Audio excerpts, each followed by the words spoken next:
Fala galera que vai realizar o concurso da Polícia Militar do Estado da Bahia. Eu estou aqui para dar uma força para vocês, né, nessa caminhada rumo à aprovação, à luta do dia a dia de todo concurseiro. Eu costumo dizer que para dar aula para concurso você tem que ser no mínimo concurseiro, né? Não é obrigado você ser concursado, mas você precisa no mínimo ser concurseiro a fim de entender aquilo que o concurseiro passa no seu dia a dia, o sofrimento dos estudos, as renúncias e tudo mais. Então, como vocês já sabem, a banquinha que vai realizar o concurso de vocês é a IBFC, uma banca de responsabilidade e que inclusive está sendo contratada muito, né, muito mesmo aí, anos de 2016, 2018 também, 2017, inclusive esse ano já tem provas recentíssimas dela. E também não é somente a Polícia Militar da Bahia que contratou a IBFC, mas também o concurso da EBSER, na Empresa Brasileira de Serviços Hospitalares, também recentemente anunciou a banca IBFC para realizar o seu certame. Então vamos dar o gás, né? Porque todo o conhecimento que eu vou disponibilizar aqui vai servir não somente para esse concurso, mas também para diversos outros, né? Uma matéria geral. E esse assunto aqui vai ser muito útil para a caminhada de vocês, caso vocês não sejam aprovados nesse, né? Que eu vou dar o meu melhor a fim de que vocês sejam aprovados, beleza? Então essa aula de hoje tratará de interpretação e compreensão de texto. A banca IBFC, ela não cobra muita questão de interpretação, segundo eu estudei, porém mais de compreensão de texto, mas você sabe muito bem que a gente não deve confiar e na minha experiência de concurseiro, você deve dar o seu máximo e absorver o máximo de informações possíveis, beleza? Então, a banca não cobra muito interpretação, mas por isso você não vai deixar de estudar interpretação, beleza? Você precisa estudar e entender o que é interpretação de texto, beleza? Então vamos estudar esses dois assuntos aí de forma bem objetiva, tranquilo? Então pega o material PDF de vocês aí, beleza? Que eu provavelmente deixei disponível no grupo e vamos desde já dar início à nossa aula. Acompanhe comigo aqui. Nas provas de língua portuguesa, o texto é a base de todos os questionamentos. Então, nesse primeiro parágrafo aqui, eu estou falando o que é o texto, né? Nas provas de concurso. O texto é simplesmente a base de todos os questionamentos, né? Não é a sua opinião, é o texto, como a gente vai ver mais detalhadamente.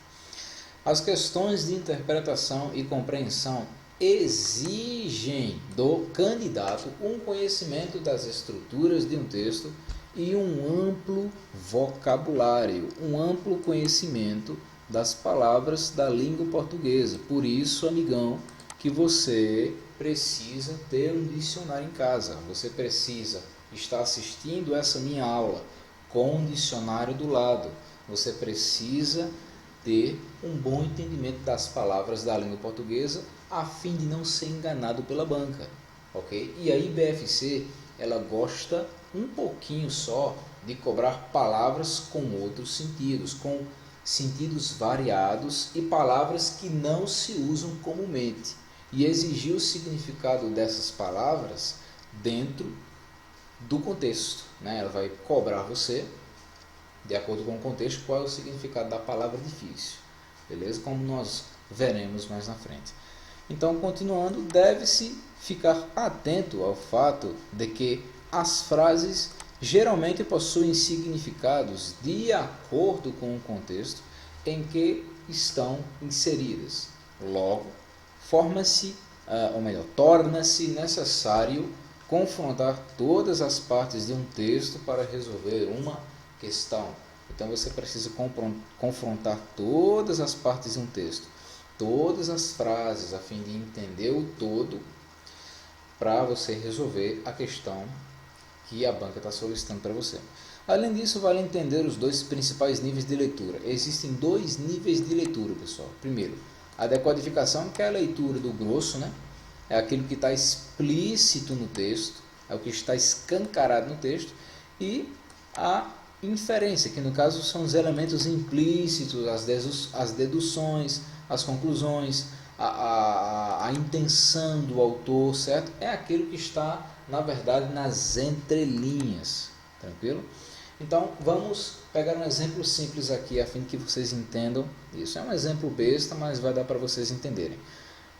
Analise a seguinte frase: eu gosto de pão com mortadela. Eu gosto de pão com mortadela, tranquilo? Essa é a frase. Perceba só, você entende que eu gosto de pão com mortadela. Isso é uma leitura decodificada. Então, eu gosto de pão com mortadela. Você entendeu o grosso, beleza? Mas se eu for querer analisar aí deduções, elementos implícitos, para tomar algumas conclusões, para entender o que está nas entrelinhas, eu gosto de pão com mortadela. Você pode concluir que por acaso eu sou petista? Se eu gosto de pão com mortadela, por acaso eu sou petista? Não, né? Não necessariamente. Eu só citei esse exemplo aqui para a gente poder descontrair um pouco, né? Para poder brincar. Então nada contra quem é do PT ou quem apoia o PT. Foi só para que a gente exemplificasse e ficasse bem clara essa questão da leitura decodificada e da leitura por inferência. Então, eu gosto de pão com mortadela. A leitura decodificada, eu gosto de pão com mortadela. É o que dá para se entender, né, de início. Uma inferência, uma possível conclusão, algo que está nas entrelinhas. Bem, se Sérgio ele gosta de pão com mortadela, então ele provavelmente é petista, né? Então, é só para que a gente entenda de forma mais simples essa questão. Vamos seguindo. Noções básicas sobre interpretação e compreensão textual. Conceito de texto. Vamos analisar aqui alguns conceitos a fim de que vocês estejam preparados para realizar as questões. São ideias organizadas e relacionadas. Coloquem isso na cabeça de vocês. O texto é um conjunto de ideias organizadas e relacionadas entre si, não isoladamente, beleza? As quais formam um todo. Gravem essa palavrinha aqui. O texto é um todo significativo. O texto é um todo significativo. Um texto é um enunciado capaz de produzir uma interação comunicativa, a qual dá, no caso é dá, né, não dê, a qual dá a capacidade de decodificar e decodificar os sentidos.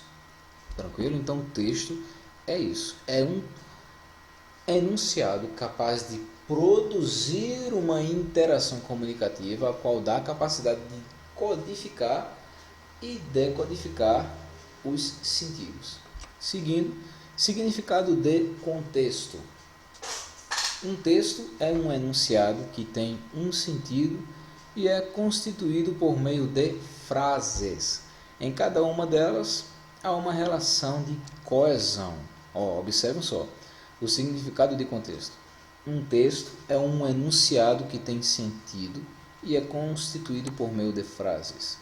Em cada uma delas há uma relação de coesão, pois uma informação se liga com a anterior e ou com a posterior. Então, um texto tem coesão justamente porque as frases elas se ligam umas às outras, beleza? Então, tenho essa ideia de que o texto é um emaranhado de frases, certo? Coesas, que geram um sentido que produz interação comunicativa. O que cria condições para a estruturação do conteúdo a ser transmitido. Então, a coesão gera condições para a estruturação do conteúdo a ser transmitido. A estruturação vai gerar organização para que o texto ele seja compreendido, ele seja inteligível, para que ele possa ser compreendido. Tranquilo? Beleza. Seguindo, essa interligação de frases e períodos recebe o nome contexto. Então, temos aqui o conceito desde já de contexto, né? Interligação de frases e períodos. Isso é o contexto. Vale destacar que a relação entre as frases é tão importante, percebam só essa colocação. Vale destacar que a relação entre as frases é tão importante que Se uma frase só for retirada de seu contexto original e analisada separadamente, poderá haver um significado diferente daquele inicial. Então isso é muito interessante. Então vamos supor o seguinte, vamos pegar um exemplo aqui para vocês entenderem essa questão aqui, de eu retirar uma frase do seu contexto. Imagine a seguinte situação, você está passando na rua, né, andando lá pela rua normal, aí de repente você olha para a sua esquerda e vê dois caras num canto, dizendo o seguinte, sussurrando, né? Eu seguro a garganta dele e você mete a faca, você passa a faca. Aí de repente você sai correndo, né, para chamar a polícia, porque o que foi que você pensou? Nossa, vão assassinar alguém. Um disse que ia segurar e o outro disse que ia meter a faca, né, e cortar a garganta. Né? Então você chamou a polícia, você foi lá, chamou o policial e tal. Chegou lá, o policial abordou os dois caras, até que o cara que falou a frase disse o seguinte para o policial: não, policial, houve um engano. Na verdade eu estava dizendo para o meu sócio que nós íamos na realidade matar o nosso porco, ele teria que segurar o porco, eu teria que passar a faca na garganta do porco, né? Porque o cara era fazendeiro, ele até mostrou os porcos lá e tudo, entendeu? Então, perceba só que a frase tirada fora do contexto, qual era o contexto do fazendeiro? Vida de fazenda, né? Vida rural, tranquilo? Tratamento com porcos, né? O contexto era esse era o contexto, mas você escutou a frase fora de contexto e entendeu totalmente errado. Então perceba só como é importante você ter uma frase dentro do contexto, né? Para você ter a compreensão correta dela. Seguindo, intertexto é uma das características de um texto. É o contexto de intertexto isso aqui. Ou seja, uma produção textual geralmente apresenta referências diretas ou indiretas a outros autores por meio de citações. Então, os textos eles vão conter citações de outros textos, beleza? Citações diretas ou indiretas. Citação direta é uma citação que apresenta a frase do autor, né?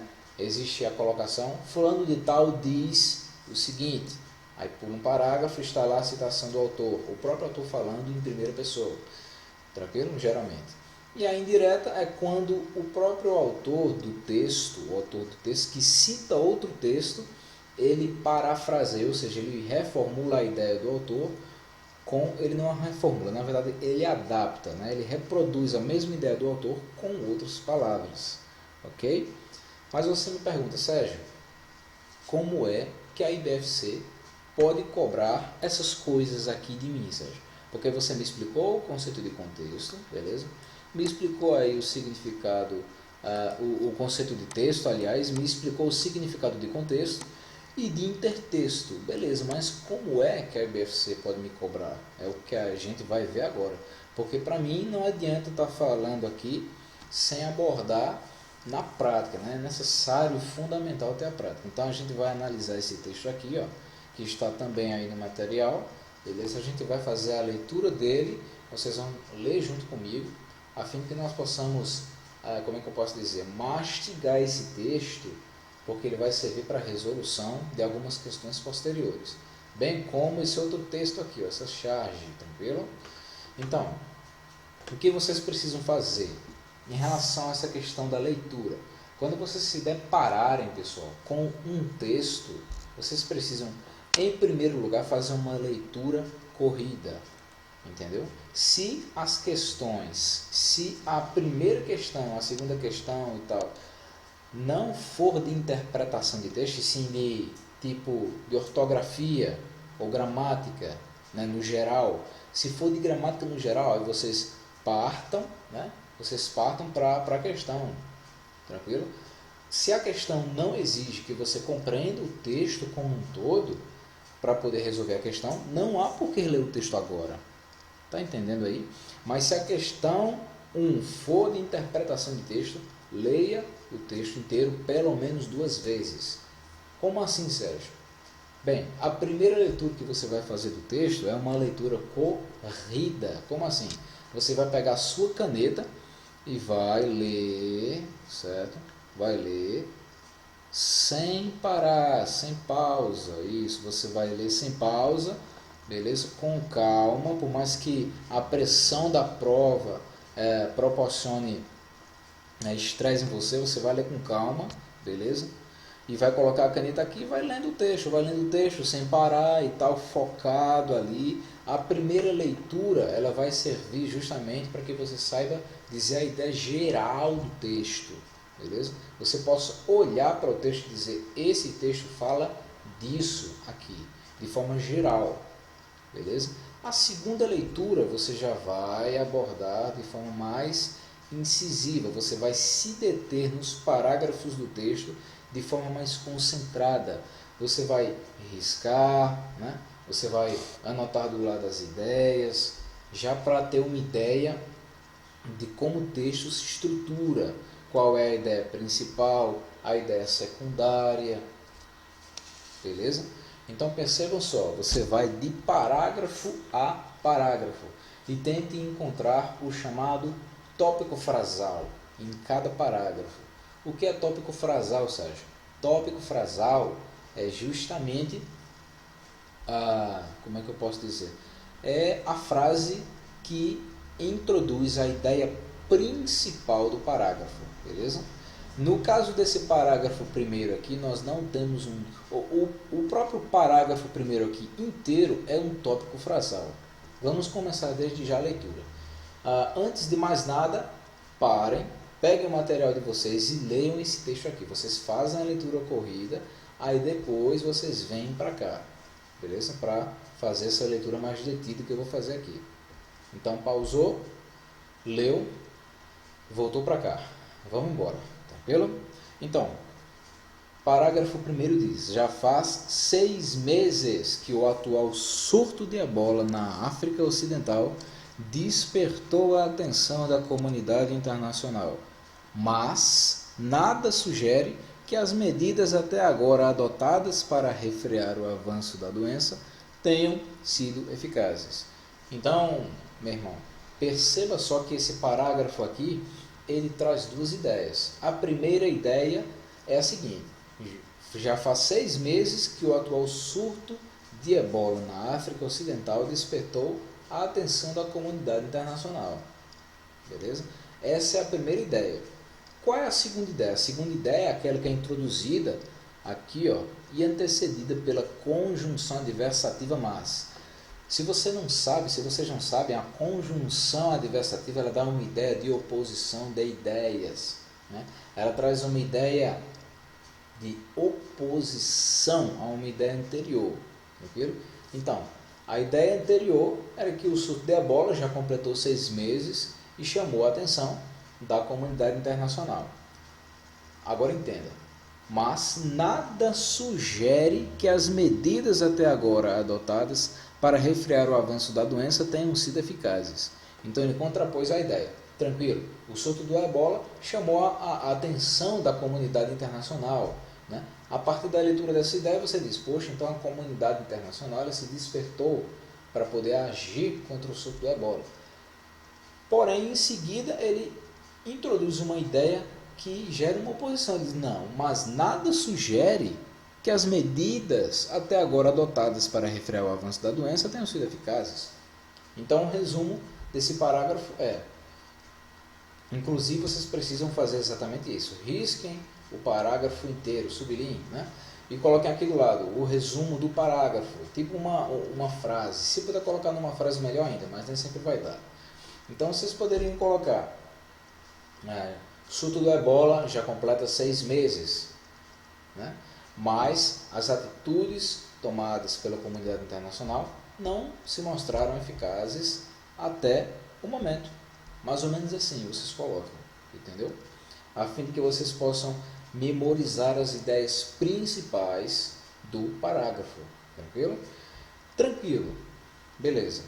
A gente percebeu que no parágrafo primeiro ele introduz essas duas ideias aí. A primeira ele coloca como uma apresentação para gerar uma ideia de oposição como segunda ideia. Ele diz que as medidas não estão sendo eficazes. A partir do parágrafo 2º, ele vai mostrar o porquê delas não estarem sendo eficazes. Percebam só. Ao contrário, quase metade das cerca de 4.000 contaminações registradas nesse ano ocorreram nas últimas 3 semanas, e as mais de 2.000 mortes afetam a força da enfermidade. A escala levou o diretor do CDC, Centro de Controle e Prevenção de Doenças dos Estados Unidos, Tom Frieden, a afirmar que a epidemia está fora de controle. Então aqui ele apresenta 2 argumentos a favor da colocação que ele estabeleceu no parágrafo 1º. Ele estabeleceu uma relação de oposição à atitude, né, da comunidade internacional pelo tempo do surto do ebola, né, pelo tempo do estouro do surto do ebola. As atitudes não foram efetivas. Por quê? Primeiro argumento que ele coloca aqui: quase metade das cerca de 4.000 contaminações registradas nesse ano ocorreram nas últimas 3 semanas. Né? Então é o primeiro argumento. Olha só, e as mais de 2.000 mortes atestam a força da enfermidade. Segundo argumento.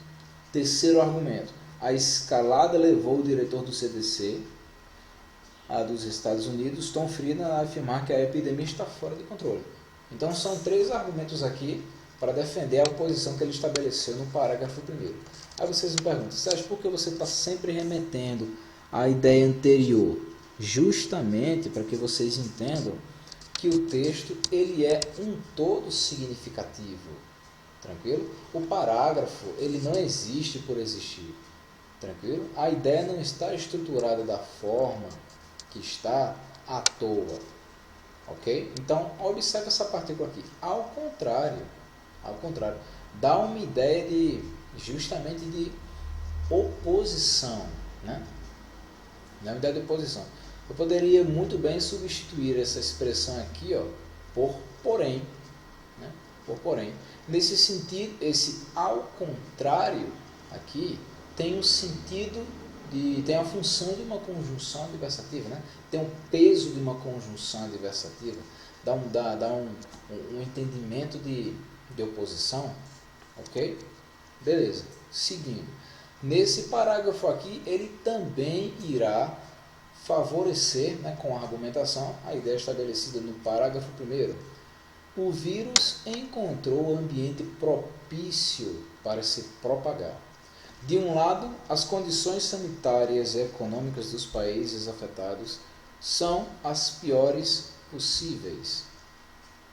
De outro, a Organização Mundial da Saúde foi incapaz de mobilizar com celeridade um contingente expressivo de profissionais para atuar nessas localidades afetadas. Então percebam só que ele primeiro coloca o tópico frasal, tranquilo? Eu esqueci inclusive de destacar aqui o tópico frasal, mas nesse segundo parágrafo aqui, pode perceber que é um pouco difícil identificar o tópico frasal nele, porque o próprio texto como um todo, né? O texto como um todo representa o tópico frasal. Né? Ao contrário, quase metade das cerca de 4.000 contaminações registradas esse ano, e assim vai. Né? Ele apresenta essa primeira argumentação, essa segunda aqui, ó, beleza? E depois essa terceira. Então existe na verdade 3 ideias aqui, né? 3 argumentos no parágrafo. Porém, nesse parágrafo terceiro aqui, ó, o tópico frasal é introduzido logo no início. Ó, o vírus encontrou ambiente propício para se propagar. Qual ambiente propício? Em primeiro lugar, o que é um ambiente propício? Ambiente propício é algo que gera desenvolvimento, que proporciona crescimento, desenvolvimento, que potencializa o crescimento de algo ou de alguém. Tranquilo? Então, quando ele diz que o vírus encontrou ambiente propício para se propagar, ele encontrou um ambiente favorável para se propagar. Então, qual foi o primeiro ambiente que ele encontrou para poder se propagar? O primeiro ambiente favorável. De um lado, as condições sanitárias e econômicas dos países afetados são as piores possíveis. Então, a primeira condição, né? O primeiro ambiente que proporcionou crescimento para ele, as condições sanitárias e econômicas dos países eram as piores possíveis, são as piores possíveis, inclusive. Segundo ambiente propício que proporcionou o crescimento, a Organização Mundial de Saúde foi incapaz de mobilizar com rapidez, celeridade e rapidez, pessoal, mobilizar com celeridade um contingente expressivo, ou seja, uma quantidade expressiva de profissionais para atuar nessas localidades afetadas. Quais localidades? Justamente essas localidades aqui, que no caso são os países afetados, né? Os países afetados são as localidades afetadas. Aqui ele somente substituiu o termo, tranquilo? Esse pronome aqui é chamado catafórico, justamente por fazer menção a países afetados, tranquilo? Então, nesse parágrafo terceiro, ele apresenta mais uma argumentação a favor da oposição estabelecida no parágrafo primeiro. Primeiro, os países, né? O vírus ele encontrou o ambiente propício para se propagar, porque a economia e as condições sanitárias dos países eram péssimas, e a OMS, né, foi incapaz de mobilizar com celeridade, com rapidez, uma quantidade expressiva, grande de profissionais para poder trabalhar no combate, né, à epidemia nessas localidades afetadas aí. Tranquilo?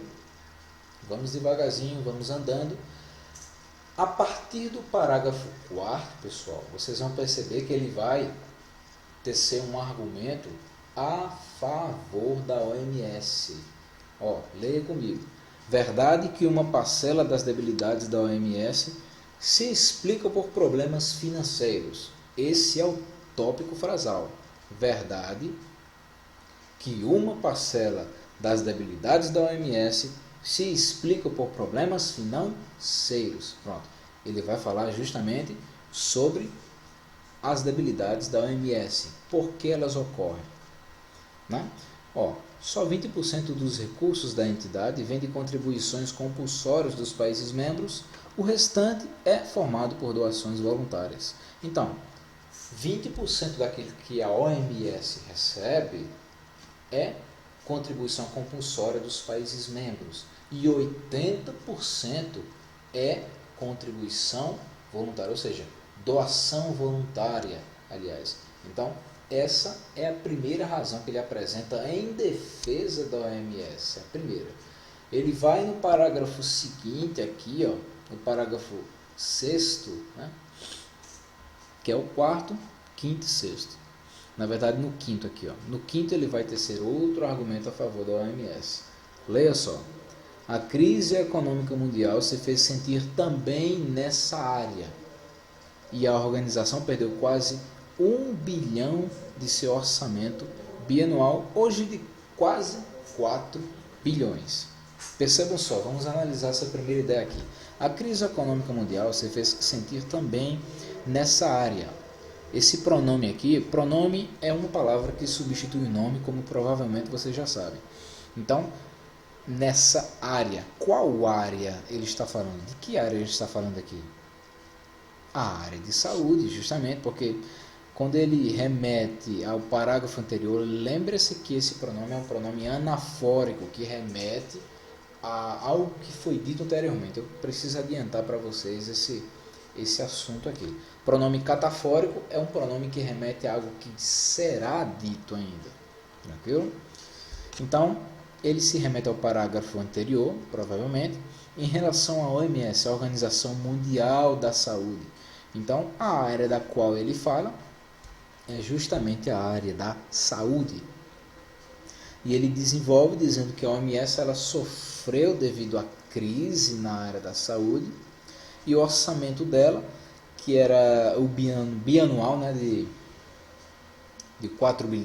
hoje quase 4 bilhões, diminuiu muito, e isso ocasionou, o que foi que isso ocasionou, entendam só, Isso ocasionou justamente a falta de celeridade da OMS em movimentar, conseguir juntar um contingente expressivo de profissionais para atuar nos países afetados. Entendem só a relação que isso tem?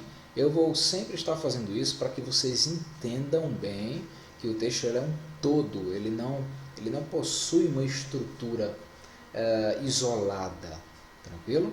Então, na próxima aula nós trataremos do restante do assunto. Até mais ver, né? Daqui a pouco a gente volta e estudem aí, deem o gás.